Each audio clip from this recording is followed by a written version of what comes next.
Nous sommes en train de les sensibiliser pour une bonne compréhension du projet de pacte social en faveur de la paix et du bien vivre ensemble.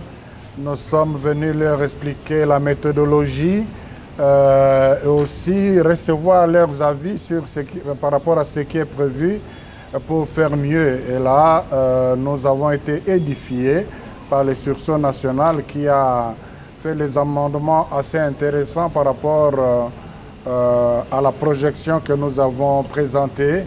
Et je crois qu'avec tous les avis que nous sommes en train de recueillir, il y a lieu d'espérer à quelque chose de bon. Nous prions pour que le temps qui n'est pas avec nous puisse être bien exploité et qu'on ne rate pas l'objectif. L'approche est d'abord nationale et puis on ne peut pas imaginer résoudre la problématique de l'insécurité dans notre pays sans aller au niveau de la sous-région de Grand Lac. Mais pour y aller, nous devons d'abord avoir un consensus national. Nous devons être capables d'avoir la vision commune, la compréhension commune de la crise et nous mettre d'accord sur les voies et moyens pour mettre fin à cette crise. C'est alors que nous pourrons aller auprès de nos partenaires, les pays voisins, et donc c'est prévu, ce n'est pas qu'on va les mettre de côté. Je crois qu'à la différence des dialogues passés où on s'est limité aux faits factuels, où c'était les agendas des politiques qui orientaient le dialogue, cette fois-ci c'est conçu de telle manière que ce soit les problèmes du pays.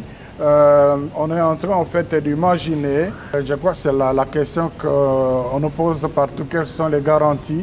Et je crois que vous avez cité un exemple, l'accord 4 d'Addis Abeba, qu'on devrait aussi revisiter. Pourquoi est-ce que ça n'a pas marché? Et nous sommes en train de réfléchir sur les garanties au niveau national. C'est le sens de la grande campagne que nous voulons lancer pour que le peuple congolais s'approprie le pacte qui sortirait de ces forums, de ces réflexions. Et ça, c'est le premier niveau. Et nous ne sommes pas un pays isolé, c'est la globalisation. Il y a aussi possibilité de trouver auprès de la communauté internationale aussi un appui pour garantir ce qui est d'abord congolais. Donc, mais là, ça dépend aussi de la bonne volonté de chaque partie prenante, mais c'est surtout de la détermination de la population à protéger ce qu'il aura reconnu comme étant la voie de sortie de crise, la voie de bien-être, la voie de la paix durable. D'abord, il faut dire qu'aujourd'hui, la logique exclusivement militaire, du tout militaire, a montré ses limites et qu'aujourd'hui, la solution est essentiellement politique et diplomatique. Et il faut explorer toutes les voies pour qu'une telle solution, qui épargne à la fois les vies de nos concitoyens et préserve la stabilité de notre pays et l'intégrité de notre territoire par-dessus tout, puisse voir le jour en associant toutes les ressources. Et donc, une initiative prise par nos pères spirituels nous paraissait d'intérêt d'être entendue. Nous avons formulé, en ce qui nous concerne, un certain nombre de préalables, mais aussi un certain nombre de contributions pour pouvoir notamment faire face à des écueils que nous avons rencontrés par le passé et répondre aux contraintes de la situation telle qu'elle se présente aujourd'hui. C'est un processus qui vient de démarrer. Et nous pensons qu'on en fera bon usage en les communiquant à qui de droit, parce que dans ce processus, il y a des responsabilités.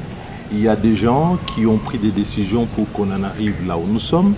Il y a des groupes qui ont agi de façon contraire au pacte républicain, à notre constitution, à nos lois et à la façon de pouvoir vivre ensemble. Donc il faut corriger tous ces éléments-là pour que le pays puisse retrouver sa vraie respiration, qui pour nous est une respiration démocratique qui n'a plus sa place aujourd'hui. Et c'est pour ça qu'une telle initiative qui associe la dimension politique et diplomatique nous paraît être la bienvenue, à la condition de répondre à l'inclusivité, à d'autres critères, notamment celle de la redevabilité, de la responsabilité des uns des autres, et surtout tenir compte de l'intérêt de nos concitoyens et non pas ceux de la classe politique.